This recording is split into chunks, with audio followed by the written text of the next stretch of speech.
Gente, bom dia. Prazer estar com vocês novamente. Podemos refletir sobre um tema muito importante, que é a tradição protestante.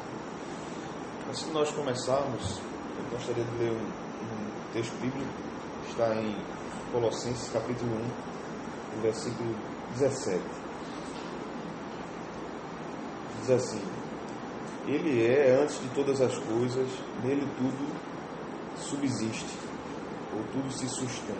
Esse texto fala a respeito de Cristo, e Paulo trabalha no capítulo 1 de Colossenses um assunto voltado tanto para a salvação da igreja, como a supremacia de Cristo sobre a criação, que nós chamamos de teologia também de salvação cósmica.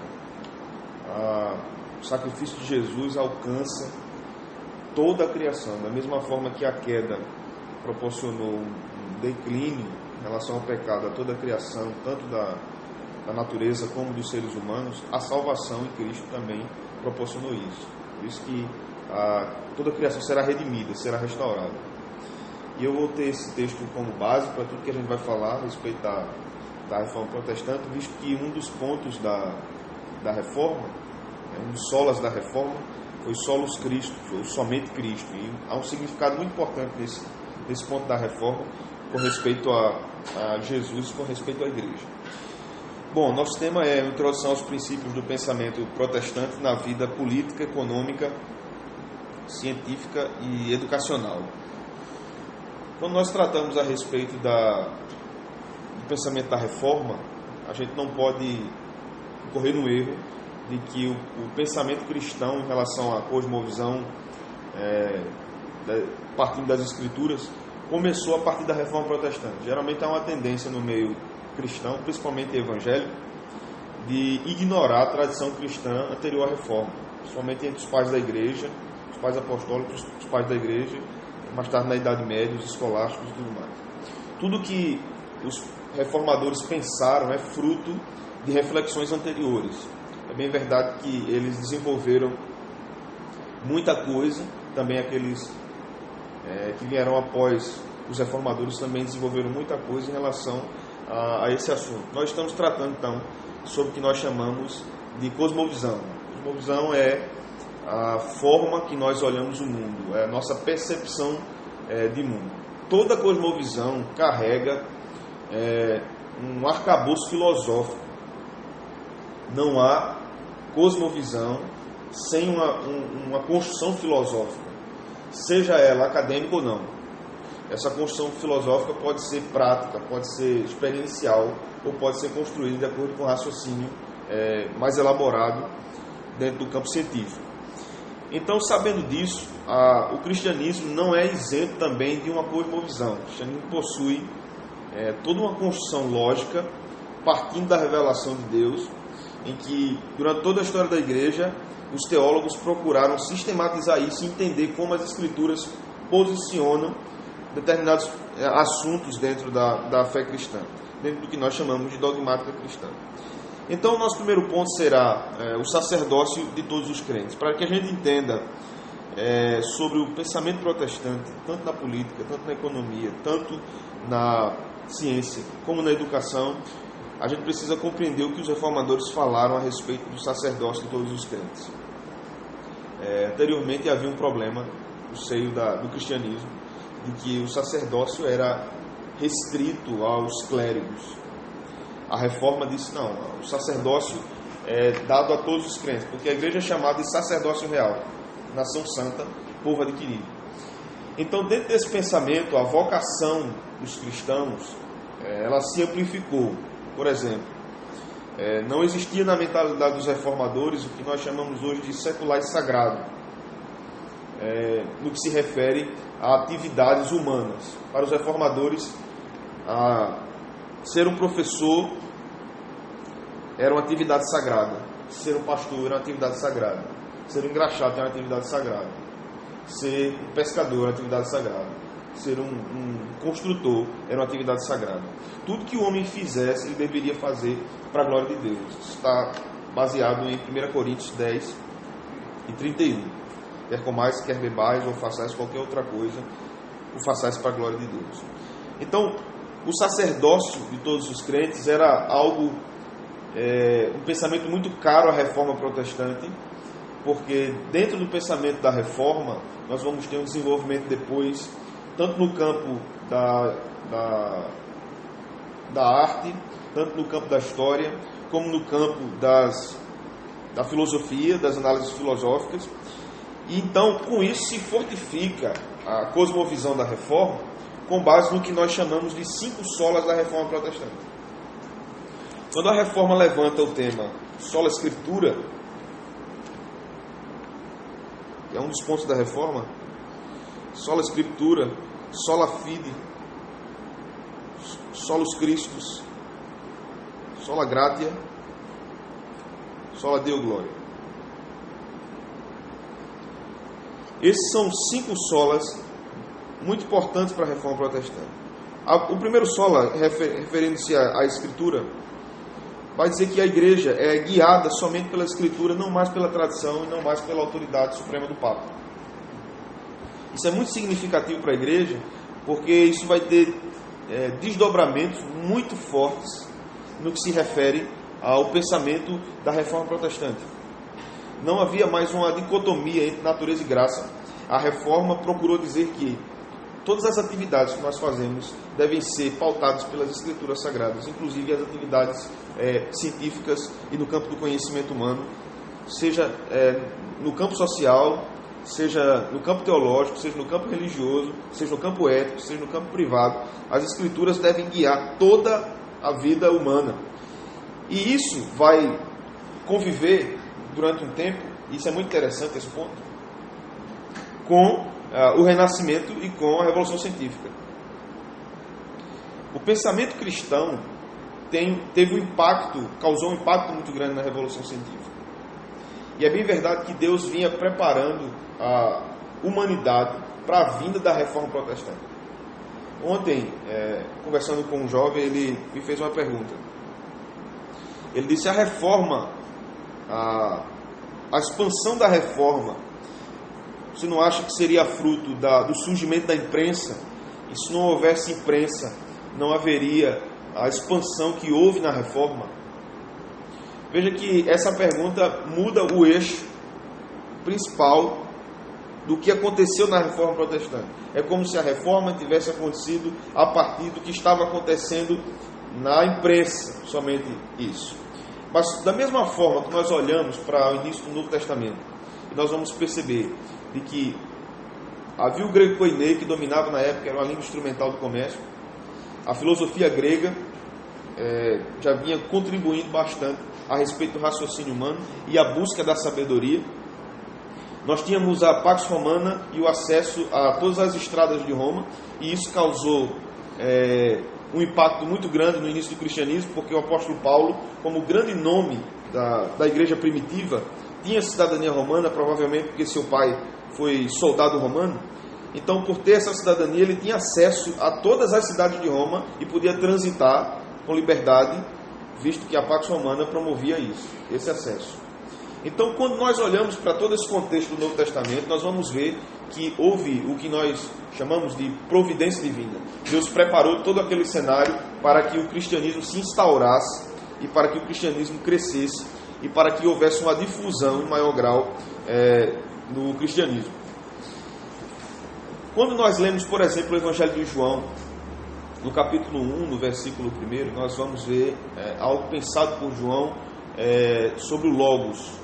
Os gregos já tinham uma ideia sobre o Logos, e que o Logos era uma espécie de Deus intermediário.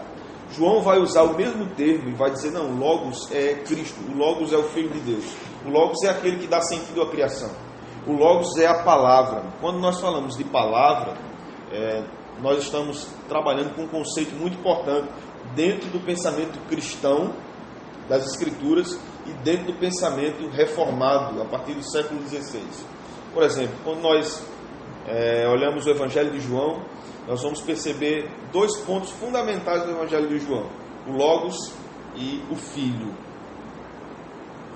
Cristo como Filho, Cristo como Logos, carrega um significado muito, muito profundo e muito importante para o que o cristianismo vai desenvolver depois.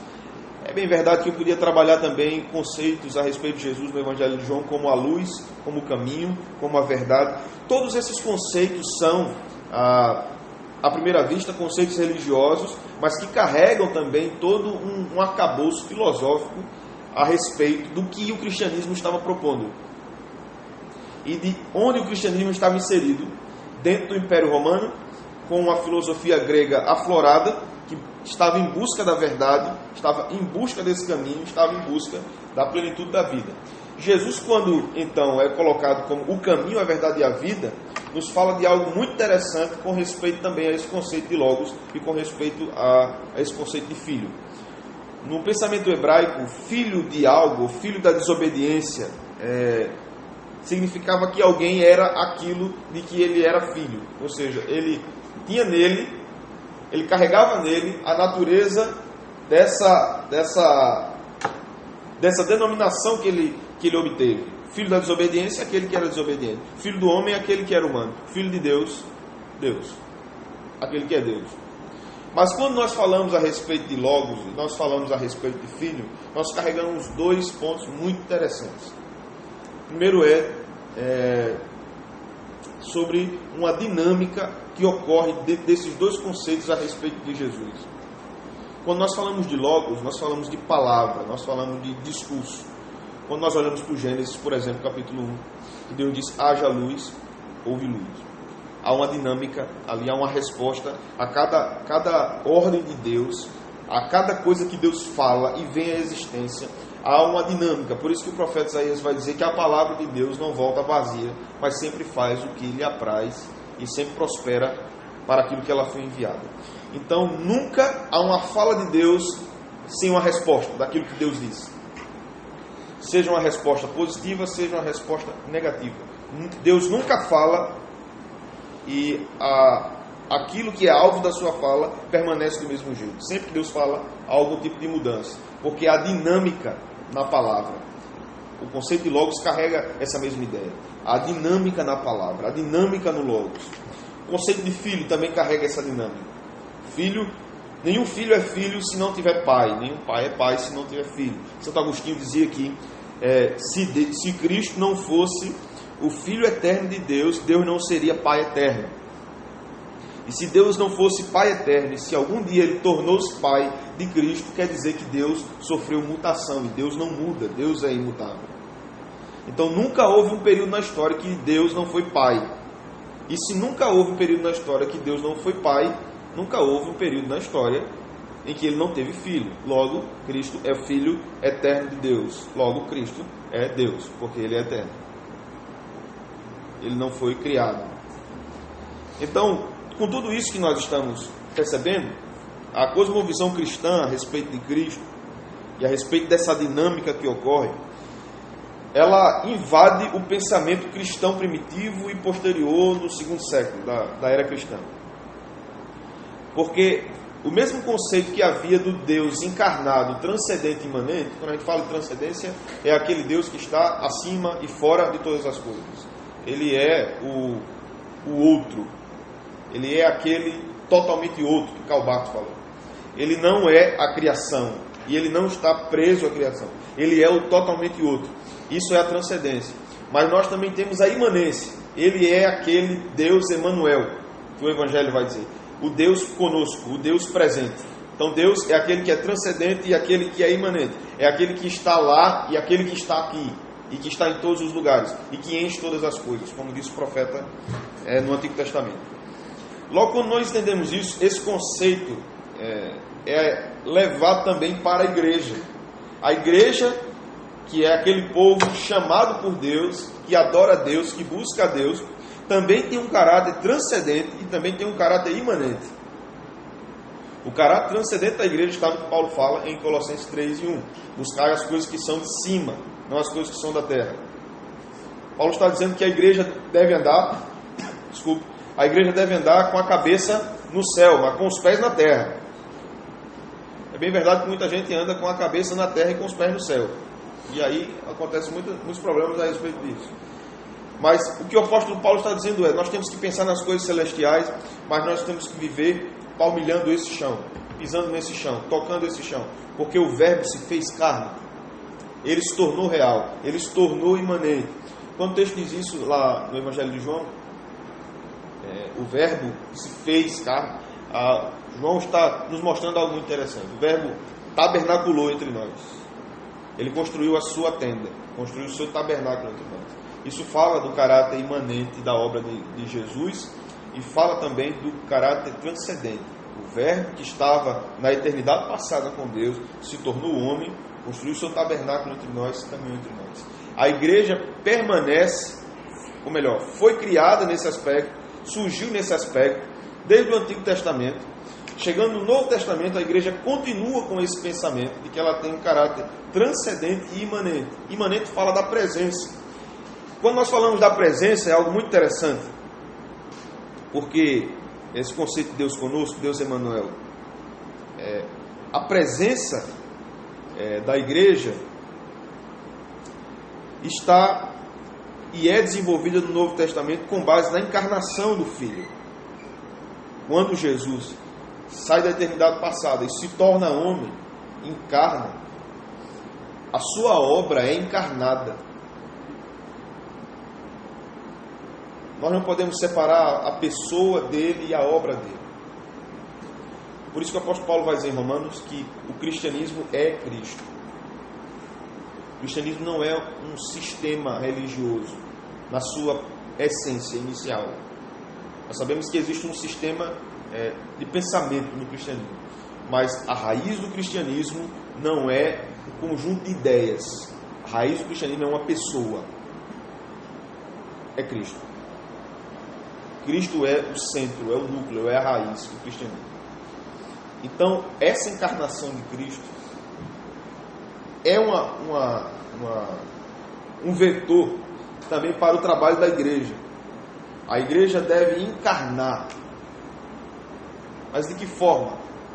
Como Cristo existia na eternidade passada e ele encarnou para realizar a sua obra, a igreja deve encarnar o Evangelho, tornar ele palpável, real, para desenvolver a obra que recebeu de Deus. É o que nós chamamos de missio Dei, a missão de Deus. A igreja não tem uma missão, a missão é de Deus. A igreja apenas é cooperadora com essa missão. É com base em tudo isso que eu tenho falado que se desenvolve a cosmovisão cristã dessa encarnação da igreja na terra. Então, a missão da igreja não era apenas evangelizar, a missão da igreja não era apenas cantar, a missão da igreja não era apenas ler a Bíblia. A missão da igreja era fazer tudo isso e muito mais. Transbordar, ir para fora, ocupar todos os espaços, glorificar a Deus em todas as esferas. Então a gente chega ao nosso segundo ponto, a respeito da doutrina de Deus, do homem e do pecado. Por que isso é importante para o pensamento da reforma? Para que a gente chegue em política. A gente vai entender daqui a pouco por que eu estou trazendo tudo isso antes, para que a gente chegue em política, economia, ciência e educação. Quando nós tratamos, então, numa visão cristã a respeito da doutrina de Deus, e nós não podemos tratar de cosmovisão sem primeiro tratarmos da doutrina de Deus, se nós tivermos um errado conceito sobre Deus, sobre o homem e sobre o pecado, toda a cosmovisão é alterada. Por isso, todas as pessoas têm uma cosmovisão. Não há ninguém sem uma cosmovisão. E todas as pessoas, na sua cosmovisão, têm uma divindade. Tem um conceito de humanidade e tem um conceito de pecado. Todas as pessoas. Quando você tira Deus do ponto inicial da cosmovisão, você vai ter que substituí-lo por outra divindade. Pode não ser Brahma, pode não ser Shiva, pode não ser Buda, pode ser nenhuma outra divindade de uma religião, mas pode ser, por exemplo, a razão. Pode ser o pensamento humano. Pode ser a autonomia da razão. Pode ser uma ideologia. Mas vai haver essa substituição. Porque ninguém raciocina sem pressupostos. Se o pressuposto de alguém é que Deus não existe, toda a sua cosmovisão será baseada na não existência de Deus na não existência de autoridade, na não existência da verdade. Porque se Deus não existe verdade. Se Deus não existe um padrão de verdade, de moral. Não há como existir. Então, acontece essa substituição. Eu vou falar daqui a pouco sobre a questão axiomática. O problema do axioma. Então, quando nós, por exemplo, tratamos sobre política, quando nós tratamos sobre a manutenção do Estado, o que o Estado deve fazer? O Estado é um instrumento social que deve facilitar a vida das pessoas, também exercendo justiça. É o que Paulo vai falar em Romanos capítulo 13. Deixa eu ler só um trecho aqui. Romanos capítulo 13.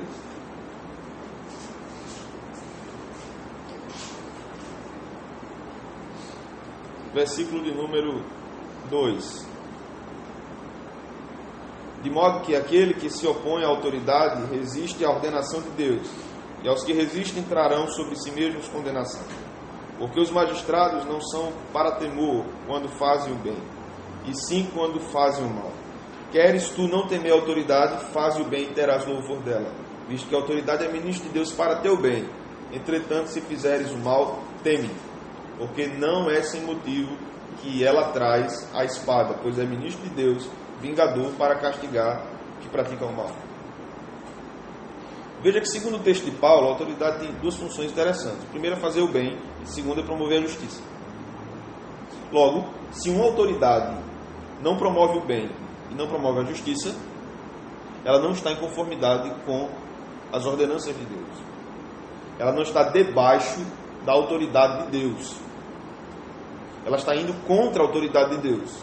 Se ela não promove o bem, se ela não promove a justiça, ela está indo de encontro a Deus e, consequentemente, indo de encontro a Deus, está indo de encontro à igreja. Então, nós não podemos usar esse texto, por exemplo, para dizer que a igreja deve se submeter a todo e qualquer poder estatal, porque a autoridade está sob a todos os homens e foi constituída por Deus. Essa é uma leitura equivocada no texto. É bem verdade que nós devemos estar sob a autoridade do Estado, em certa medida, mas até o ponto em que o Estado está em conformidade com Deus, e está em conformidade com a palavra de Deus. O que leva o cristianismo no seu pensamento não é uma divisão entre secular e sagrado. Isso é muito comum no campo científico e muito comum no campo do conhecimento. Por exemplo, você vê uma pessoa defendendo algo dentro da academia e você vê que a vida dela é totalmente incoerente com o que ela defende dentro da academia. Porque são duas coisas separadas. Há um hiato aí, há uma dicotomia. E não há problema nenhum em haver contradição nisso para essas pessoas. Por que não há problema nenhum sobre contradição? Porque não há verdade. Não há problema na contradição porque não há verdade. O relativismo vai dominar. E se o relativismo domina, não há problema na contradição. Eu posso falar uma coisa agora e posso fazer outra daqui a pouco. Então é muito comum isso é um exemplo, né? É muito comum eu estar no encargo público depois de no período eleitoral, prometer mundos e fundos aos meus eleitores, mas quando eu chego naquele posto, eu me corrompo, eu recebo propina e tudo mais, e aquilo não tem problema nenhum para o meu ponto de vista ético, porque não tem ética. Não tem ética porque não há verdade. Se não há verdade, não há absoluto. Se não há absoluto, não há Deus. Então, quando você tira Deus do eixo central, a doutrina de Deus, a doutrina do homem, quem o homem é caído e ele necessita de correção. E ele é pecador. Se você tira o homem, a doutrina do homem, a doutrina de Deus, a doutrina do pecado, do eixo do pensamento político, você tem um caos. Por que nós temos presídios? Porque o presídio é um lugar de detenção àqueles que cometeram crimes. O que é um crime? É um erro contra a sociedade. Erro estabelecido por quem? Pela sociedade? O que tem se defendido hoje é isso. A sociedade está reformulando o seu pensamento e mostrando o que é certo e o que é errado. Logo, daqui a um tempo, um homem de 40 anos, se tiver uma relação sexual com uma criança, de 6 anos de idade não será errado, porque a sociedade entende de que os seus padrões não provêm de um absoluto que está acima dela, mas provém da sua própria vivência e experiência de vida. O que se fez? Mudou a divindade. Tirou uma divindade do ponto inicial da cosmovisão e colocou outra. Colocou a nossa experiência. A nossa divindade agora é o que nós vivemos, a nossa convivência. Então a gente define o que é ético e o que não é ético. Então, Peter Singer, um filósofo conhecido, recentemente disse que esse tabu deveria ser rompido, porque um homem adulto poderia ter um amor erótico por uma criança, não há problema nenhum nisso. Veja os padrões éticos sendo restabelecidos. Por quê? Se mudou a divindade. Veja a importância de compreender sobre a doutrina de Deus, a doutrina do homem e a doutrina do pecado. Então, pessoal, a gente chega num outro ponto interessante a respeito da reforma e de tudo que a reforma pensa, o pensamento reformado pensa a respeito desses assuntos relacionados à cosmovisão. E nós podemos perceber que o pensamento reformado não deve ser subestimado por outros campos de conhecimento. Muitas vezes se olha para o campo religioso achando que os cristãos não têm uma filosofia estabelecida, pensada, formulada, arquitetada a respeito da sociedade. Nós temos sim, a Bíblia estabelece isso e a história da igreja tem demonstrado isso. Há uma desonestidade acadêmica com respeito à produção científica na área de política, na área de economia, na área de educação, na área de ciência, em relação ao protestantismo. Há uma desonestidade acadêmica muito grande. Muito grande. Nós não temos estudado o campo científico e seus debates, de fato. Nós temos estudado um ramo da ciência. Um ramo que promove a doutrinação.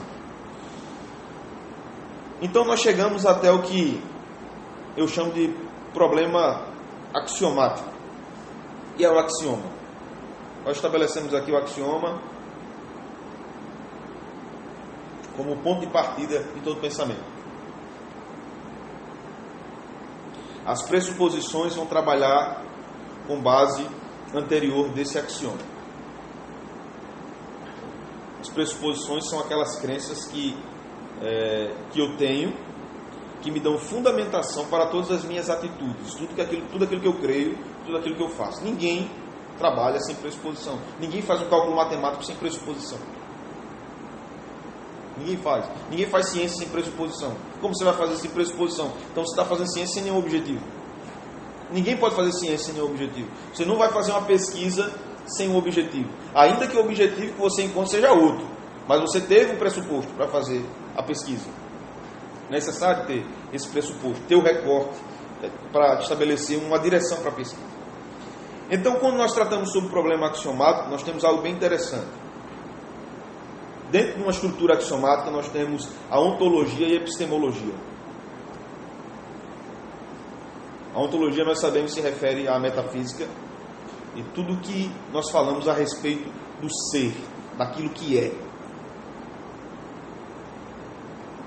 Mas nós temos também uma estrutura epistemológica, que é o discurso articulado daquilo que é o axioma ontológico, baseado nas pressuposições. Então, dentro da estrutura axiomática, agora para me lembrar que é difícil. Não lembro. O que é epistemologia? É o discurso. É o discurso baseado em pressuposições do axioma ontológico. Mas está gravando aqui, né? Vocês vão ter depois o acesso ao áudio. Então, esse axioma epistemológico é todo esse discurso construído com base nessa ontologia. Gente, todo pensamento está baseado nesses dois pontos axiomáticos, a ontologia e a epistemologia. Todo pensamento, em qualquer campo da ciência, seja na matemática, seja na biologia, seja na história, seja na filosofia, na sociologia, todo. Aquilo que é e o discurso sobre aquilo que é.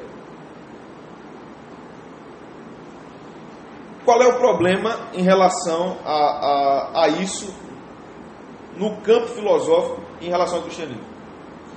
Quem é o axioma ontológico do cristianismo? Deus. Aquele que é. Ele disse, eu sou o que sou. Disse lá em Êxodo. Jesus repete isso várias vezes no Evangelho de João. Eu sou. Deus é o axioma ontológico. Deus é. Entendam que não há axioma epistemológico sem ontologia.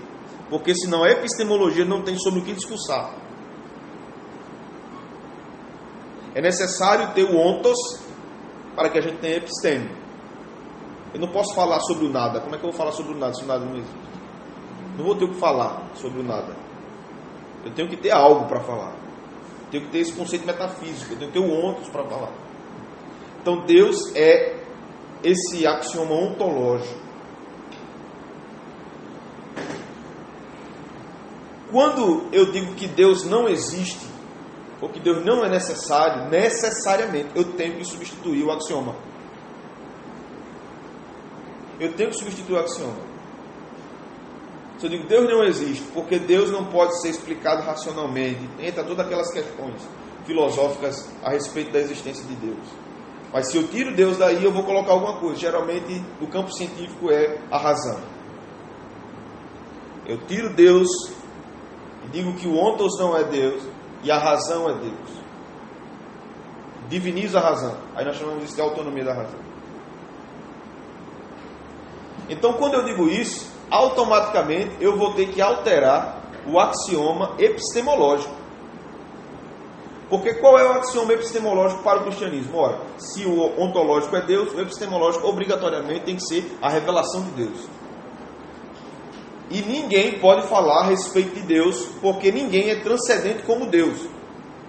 Somente Deus pode falar a respeito de si próprio. E onde é que ele faz isso? Nas Escrituras Sagradas. Aqui está o axioma epistemológico. A Bíblia. Então, quando eu digo que Deus não existe e eu substituo o axioma ontológico pela razão, eu tenho que substituir o axioma epistemológico. E o que é que eu coloco então ali? A ciência. A filosofia. O cientificismo ou historicismo. Que diviniza o pensamento racional em detrimento da revelação de Deus. Então o cristianismo é contra a ciência? Absolutamente. O cristianismo vai dizer que o Salmo 19 deixa isso bem claro. Deus é o ser supremo, o ser soberano, o axioma ontológico. Nesse axioma epistemológico, nós temos uma divisão fundamental da revelação especial e da revelação geral. Essa revelação especial é dada para trazer ao homem a salvação dos seus pecados. E a revelação geral é dada como uma revelação demonstrando a divindade existente ao homem. E isso está onde? Isso está na criação. Logo, Deus tem 2 livros que devem ser estudados pelos homens. A Bíblia Sagrada e a sua revelação geral. E onde é que entra a pesquisa científica? Na revelação geral. Mas veja que ela deve estar sob a autoridade do axioma ontológico, que é Deus. Alguém dizer que o cristianismo não pensa filosoficamente é uma falácia. É uma falácia tendenciosa, manipuladora e mentirosa. No final eu vou abrir para vocês perguntarem algumas coisas, se vocês quiserem. Então, caminhando um pouco mais, a gente chega a respeito do campo político.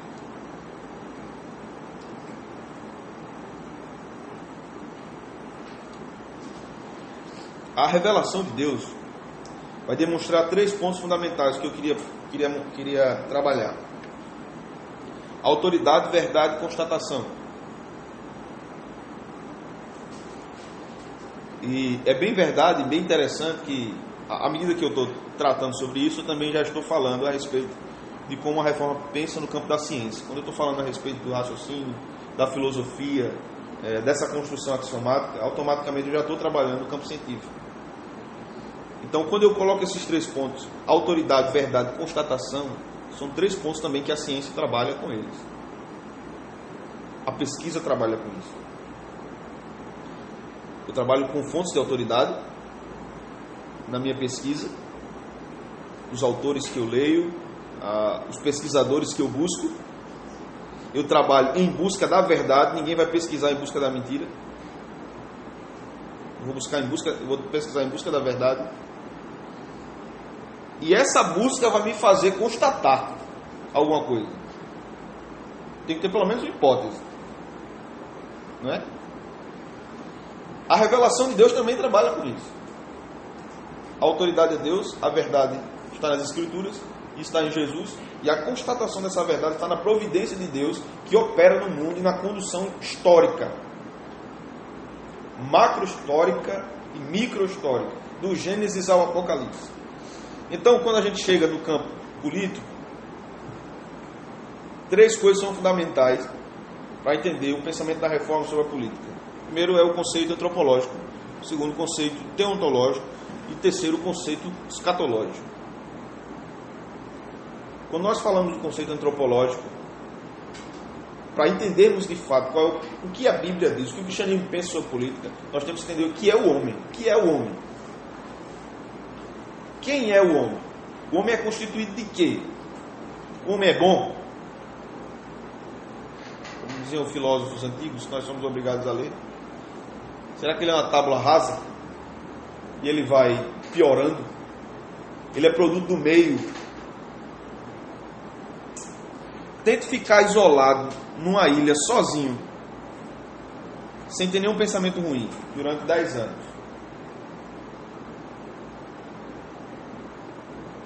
Tente colocar uma criança para crescer sozinha, num ambiente desse. E investigue sua vida. Faça um exame, um acompanhamento psicológico, para ver se essa criança, crescida depois, não vai ter nenhum indício de maldade. A pesquisa que irá refutar isso vai dizer: depende do que é maldade para você. Não é? Aí você vai alterar os padrões antropológicos. Não, o que é maldade para você? Na sua cultura isso é maldade. Na cultura lá não é maldade. Então você tem uma destruição da verdade. Quando você pensa antropologicamente dessa forma. Ou seja, a verdade não existe. Não existe verdade. Eles vivem daquele jeito, é a verdade deles. Nós vivemos desse jeito aqui. É a nossa verdade. Que nós não estamos tratando aqui de cultura. Nós estamos tratando aqui de estrutura antropológica. O homem carrega maldade em si. Ele carrega. Em todos os lugares, você vai ver, por exemplo, possibilidades de assassinato em todas as culturas. Por que o homem mata o outro? Porque ele tem um senso de defesa. Mas ele pode matar corretamente ou não. Entre aspas aí, né? Entre aspas aí. Corretamente aqui tem um sentido de algum tipo de justiça, né? Isso carregando algum tipo de justiça. Não vou entrar nessa questão da pena de morte, não. Quando você altera isso, você altera todo o pensamento político. Quando você altera a estrutura antropológica, você altera todo o pensamento político. Não existe padrões estabelecidos. Cada pessoa é o que é, e ela vai descobrir o que é que ela é, e ela deve deixar ela viver como ela é. Aí isso é bem engraçado, porque a outra pessoa que não é como ela é opressa pela que escolheu viver de outra forma, que não é o padrão social.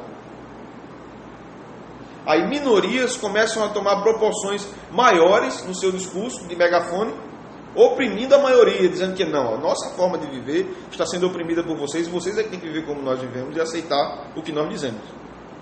Aí é quando a minoria começa a oprimir a maioria. E a maioria começa a se sentir acuada, com medo de se sentir preconceituosa. Tem um livro de Theodore Dalrymple, Em Defesa do Preconceito. Leiam esse livro, da editora Realizações. Em Defesa do Preconceito. Ninguém é imune de preconceito. O preconceito é um mecanismo de defesa. Existe o preconceito doentio, errado. Mas não há como viver nesse mundo sem preconceito. Você está saindo do curso à noite, não tem ninguém na rua. Você começa a andar indo para a parada de ônibus. Aí um homem, vem correndo atrás de você e gritando. O que é que você vai fazer? Você abre os braços, olá, boa noite. Você não vai fazer isso, cara. Você vai correr. Aí o cidadão continua correndo atrás de você. Você correndo, ele vai me matar ou vai me roubar. E de repente esse cara consegue lhe alcançar, consegue lhe pegar. E olha para você e diz: que horas são? Você imaginaria que ele ia fazer essa pergunta? Ninguém imaginaria. Por que você correu? Porque você teve preconceito. Qual foi o seu preconceito? Ele vai me fazer algum mal. Ou ele vai me roubar ou ele vai me matar. Não tem como viver sem preconceito. Isso é uma piada de mau gosto. Agora, existe o preconceito de forma, de fato, antiético, né? Mas leia esse livro. Depois a gente vai ter o conceito teontológico. Theos, Deus, logos, né? Logia, discurso. Quando nós defendemos a todo custo, por exemplo, um tipo... É muito curioso isso no Brasil. Porque o que se entende por... Acho que o ministro vai falar isso mais tarde, mas o que se entende por laicidade é um posicionamento anticristão. Você pode ter qualquer outra manifestação religiosa, aí aquilo é cultura. Entendeu? Aqui eu não estou falando aqui com nenhum tipo de preconceito com quem faz parte de religiões afrodescendentes, nem nada do tipo. Mas quando você vê manifestações afrodescendentes, por exemplo, ali é cultura. Quando é cristianismo, não. Isso aí é fundamentalismo. Isso aí tem que ser abolido, porque o Estado é laico. Bom. Aí veja como se muda os conceitos. Porque eu posso ter manifestações culturais afrodescendentes. Aí você muda o conceito. Não é religião apenas, é cultura. E quando é uma manifestação cristã, uma reunião cristã, isso é fundamentalismo. Isso não é cultura, isso é fundamentalismo. Então isso aqui tem que ser abolido, porque o Estado é laico. Mas o que é laicidade, de fato? É o Estado ateu? Ou um Estado anticristão? Isso é laicidade? Ao que parece um discurso de muitos na contemporaneidade, o Estado laico é um Estado que se posiciona contra a fé cristã. Ao que muitos desejam é que seja isso. E é bem interessante isso. E depois a gente chega então no conceito escatológico. Escatom, fim, final de todas as coisas, né? O discurso sobre as últimas coisas. Escatologia. Todo pensamento político vai carregar esses três conceitos: antropológico, teontológico, vai ou admitir a divindade ou substituí-la de alguma forma, e o conceito escatológico. Isso aqui é muito interessante. Por quê?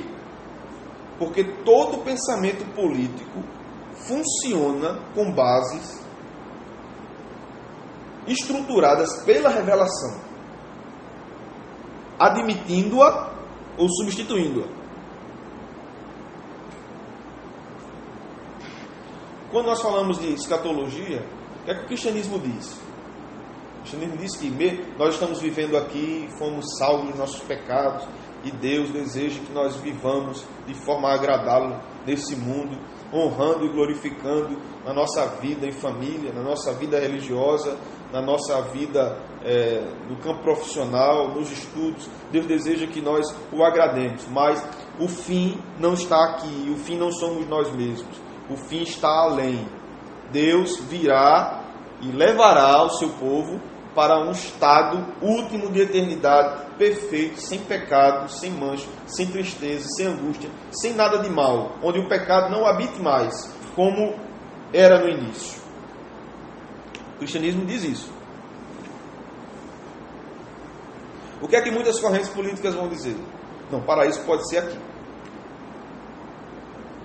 Se nós fizermos isso, se nós estabelecermos esse tipo de revolução, se nós conseguirmos invadir todos os principais centros de poder, se nós conseguirmos estruturar o pensamento intelectual, como foi a proposta da escola de Frankfurt, e começarmos a invadir todas as esferas e tomar conta daquilo, nós podemos chegar num estágio, por exemplo, de um comunismo pleno,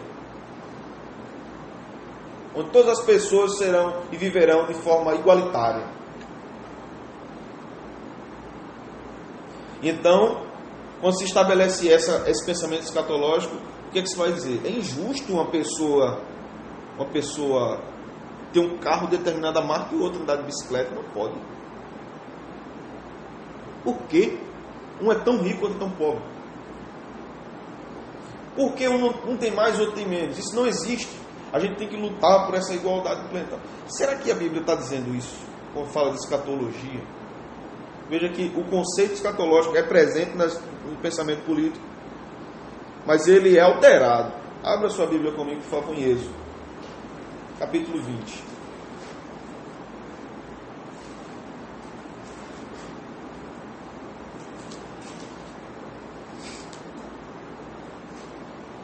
Se você tiver com a Bíblia aí,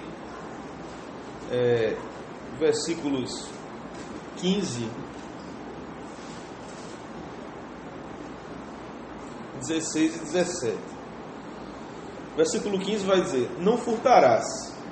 16 vai dizer: não dirás falso testemunho contra o teu próximo. E o 17 vai dizer: não cobiçarás a casa do teu próximo. Por que é proibido furtar? Porque aquilo não é meu.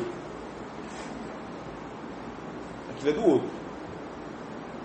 Então, se aquilo é dele, eu não posso tomar o que é dele, porque é dele. A Bíblia está dizendo isso. A Bíblia está dizendo isso. Porque eu não posso dizer falso testemunho contra o meu próximo? Porque dizer falso testemunho contra uma pessoa é um tipo de furto. Eu estou furtando dela a sua reputação, a verdade a respeito dela. Veja que o testemunho é falso. Falso testemunho é um tipo de roubo da verdade. Eu estou subtraindo daquela pessoa o que ela é e estou dizendo outra coisa a respeito dela que ela não é. E aí no versículo 17 vai dizer: não cobice a casa do teu próximo, a mulher do teu próximo. Isso aqui é completamente como é que eu posso dizer? Inaceitável pelas correntes modernas. A mulher do teu próximo e a mulher dele, não, ela é independente, ela não pode ser a mulher dele, ela pode estar com ele, mas ela não deve nada a ele. Mas a Bíblia está dizendo a mulher do teu próximo, a casa do teu próximo. O que é que a Bíblia está ensinando aqui? Que existem coisas referentes ao próximo. Claro que a mulher não é um objeto, nem o homem é um objeto, não é isso que eu estou dizendo. Mas a ligação disso e o comprometimento que isso tem diante de Deus. Quando se refere então à casa do teu próximo, a Bíblia está dizendo que respeite a propriedade privada do teu próximo, porque é do teu próximo. Aí alguns vão dizer assim: mas a própria Bíblia defende o contrário, porque diz que os discípulos vendiam tudo quanto tinham e davam aos apóstolos. Mas em nenhum momento, quando a Bíblia diz que eles vendiam o que tinham, diz que eles ficavam sem nada. Por exemplo, Pedro vai na casa de Simão, quando tem a revelação descendo um lençol com 4 animais, e o texto vai se desenvolver mostrando que Deus queria que o apóstolo Pedro fosse pregar para um homem chamado Cornélio, mas ele estava na casa de um homem chamado Simão. A casa era de Simão, não era da igreja, não era todo mundo, era a casa de Simão. E depois Pedro vai na casa de Cornélio. Então a igreja não era comunista, a igreja era comunitária, diferente.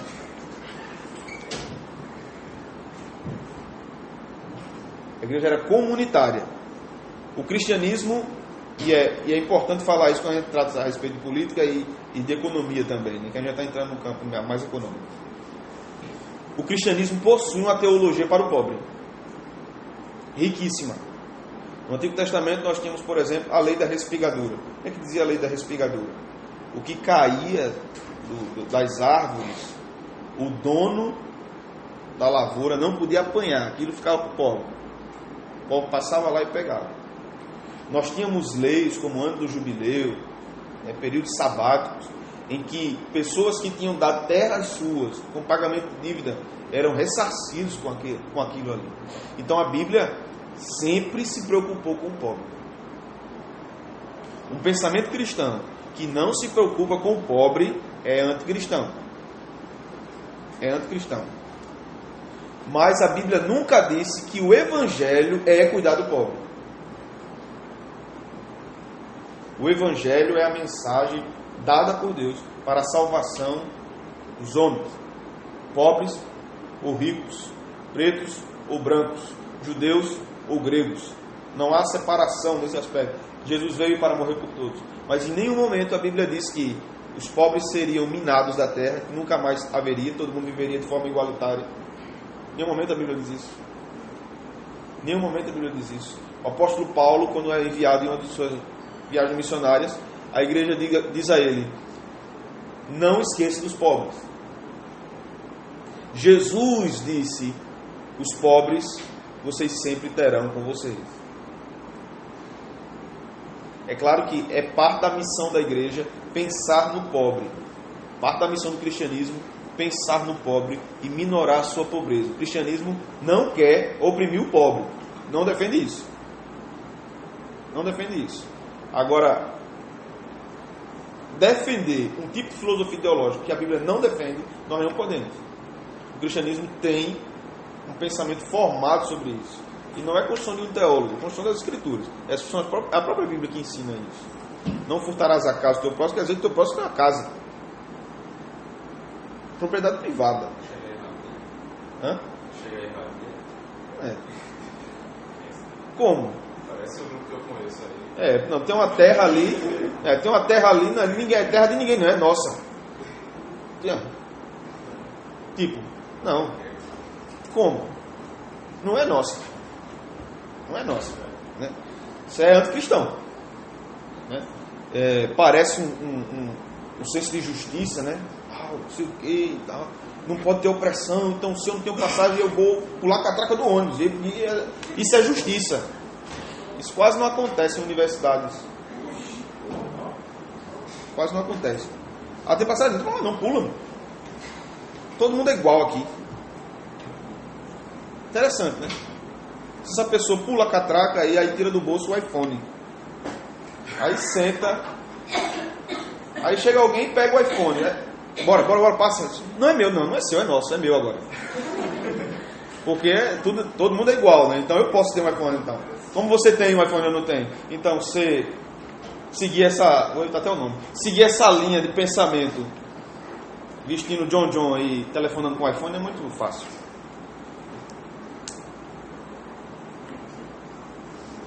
Tomando Coca-Cola e comendo no McDonald's. Então, quando a Bíblia fala sobre a economia, nós vamos ter aí, em Calvino, o princípio de graça, o princípio de propriedade, o princípio de comunidade e a questão do próximo. O que é que Calvino dizia em relação à economia, em relação ao conceito de graça? Juros não podem ser abusivos, porque Deus foi gracioso conosco, nós devemos ser graciosos com o nosso próximo. Isso é muito interessante, porque o conceito econômico do pensamento calvino vai derivar da sua teologia. Veja, o que eu disse no início, parte sempre da cosmovisão. O que é que a cosmovisão vai me apresentar? Vai ser a forma que eu vou viver. Eu não posso ter juros abusivos. Deus foi gracioso comigo, eu não posso ser opressor do meu próximo. Eu não posso cobrar juros absurdos. Também não posso cobrar um preço injusto. Preço justo. Quanto é? É tanto. Perguntaram a um reformador, um engraxado perguntou a um reformador, quanto eu devo cobrar para engraxar os sapatos? Não cobre pouco nem cobre muito, cobre o justo. Cobre o justo. Então, chegando ao fim, nossa reta final, a gente pensa um pouco sobre a questão da educação. Quando nós estudamos a respeito disso, eu queria recomendar a vocês procurassem estudar um pouco sobre artes liberais, o trívio e o quadrívio, principalmente. Como os medievais pensavam na questão da educação. É bem interessante isso, porque quando nós investigamos a esse respeito, e investigamos também a respeito de como os judeus pensavam sobre a educação, nós vemos o quanto nós estamos distantes da profundidade daquela época, do que era a educação de fato e de como as pessoas deveriam ser treinadas. Nós vivemos em uma era educacional que você não pode questionar, você deve absorver. E não só ouvir, você deve aceitar. Numa era, é interessante porque nós vivemos em ambientes acadêmicos que não defendem o conceito do pecado, mas é pecado questionar o que está sendo dito. São restabelecimentos de conceitos. Manda quem pode e obedece quem tem juízo. Mas se você quer terminar seu curso, você vai ter que fazer isso. Infelizmente, a gente vai ter que se submeter. Mas por que é necessário refletir sobre essa questão da educação? Principalmente vocês que estão nessa trajetória educacional. Porque os cristãos precisam voltar a serem expressivos na área educacional. Precisam voltar. Tanto entrar em universidades seculares, e uso o termo secular aqui não pejorativamente, mas não confessionais, com seus mestrados, com seus doutorados, e também a abertura de escolas e universidades confessionais. Mas não era melhor a gente só estar lá, que lá a gente é luz e tal e tudo mais? É verdade, a gente tem que estar lá. Mas nós também precisamos ter universidades confessionais. Nós temos uma grande universidade no Brasil, que é o Mackenzie. Mas, a nível de Brasil, nós deveríamos ter mais.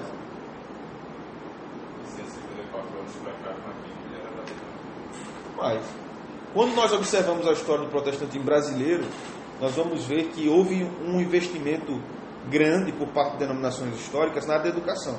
Hoje nós ainda vemos reflexos disso na nossa cidade. Por exemplo, Americano Batista, Colégio Agnes. Mas observe hoje como isso tem acontecido. O que é que está ocorrendo?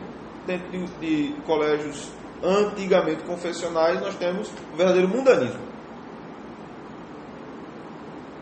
Mundanismo. Ele é até coisa que acontece lá que não acontece num lugar secular. Eu lembro de um pastor amigo que ele disse que ele era professor de um colégio batista. Ele é professor do colégio batista em outro estado. E um dia ele passava pelo campus e tinha um menino no telefone conversando com a mãe. E acho que a mãe queria que ele fosse para casa e tal. E ele dizia: eu não posso ir para casa, mãe, eu preciso estudar, eu vou ter prova. Aí acho que a mãe dizia: você tem prova de quê? Eu vou ter prova de teologia, mãe. Aí tipo a mãe dizendo: não, mas teologia pode ir para casa, rapaz. Você lê a Bíblia e depois ora e faz a prova. Mãe, a senhora não sabe o que é uma prova de teologia não, mãe. A senhora nunca sofreu isso na pele não, o que é uma prova. E o pastor olhou para ele assim, disse: cara, o menino vai morrer. Aí foi falar com o diretor da escola, que era professor de teologia do menino. Rapaz, o que é que você está mandando os meninos ler? Eles estão lendo as Institutas de Calvino. A gente precisa de escolas confessionais, porque nós temos uma construção teológica sólida, e os nossos teólogos antigos, principalmente os reformadores, não se limitaram a falar somente sobre a salvação. Hoje, quando nós falamos sobre reforma, aí todo mundo só fala os 5 solas, os 5 pontos do calvinismo, Lutero, as 95 teses e tal. A reforma é muito maior. Muito maior. A reforma alcançou a ciência, alcançou a educação, alcançou a economia. Calvino em Genebra tinha uma influência muito grande sobre a política, apesar de não ser um político, ele tinha uma influência muito grande. Calvino abriu uma universidade em Genebra, um curso de Direito, curso de Medicina, curso de Teologia, naquela época, né? Então, grande parte, quase 90% da cidade de Genebra era cristã, protestante, sem ser forçada a isso. E isso cresceu depois com Beza. Martin Bucer já era um grande nome do pensamento político reformado. Foi Martin Bucer que praticamente guiou Calvino no pensamento político dele. Vocês podem depois ler um livro chamado O Pensamento Econômico e Social de Calvino, de André Biela, um economista francês. E tem um outro livro de André Biela que é O Poder Oculto dos Protestantes. Seria muito interessante vocês lerem esse livro também. Fala do envolvimento dos protestantes nos grandes países protestantes. E é interessante perceber que quando a gente fala de educação e economia a respeito do protestantismo, com esse foco, faça um estudo, ainda que breve, a respeito dos países anteriormente colonizados ou habitados por protestantes. Como esses países são na sua educação e na economia. E países que foram colonizados por outras religiões, outros ramos do cristianismo. É bem verdade que a maioria dos que foram colonizados por cristãos hoje apostataram da fé, mas ainda hoje desfrutam das bênçãos dessa cosmovisão da reforma. Você vai da economia, na economia. A Inglaterra tem um sistema econômico bem cristão, embora que a maioria da população não se declare. Mas a economia é bem protestante. É interessante no pensamento cristão protestante da reforma, nos países protestantes, eu vou falar isso que é um fato histórico, tá? O dinheiro, o produto interno bruto, não ia para Roma, ficava no país. E o que é que isso gerava no país? Riqueza. Isso gerava riqueza, porque não estava saindo horrores para alguma igreja, alguma instituição religiosa. O dinheiro estava ficando, a riqueza estava ficando, estava sendo produzida e estava ficando no país. Os países enriqueciam. Onde está o princípio disso? No decálogo nós lemos: propriedade privada, propriedade do país, não é propriedade de uma igreja. Então veja como funcionou o pensamento da reforma e como ele era rico e articulado de acordo com os princípios da Bíblia. Eu acho que vocês vão ver ainda algo mais aprofundado com Tiago. Tiago vai falar sobre ciência, né? E hoje Vinícius vai estar. Eu queria muito ouvir a palestra deles, mas infelizmente não vou poder. Mas eles vão clarear mais coisas para vocês a respeito disso.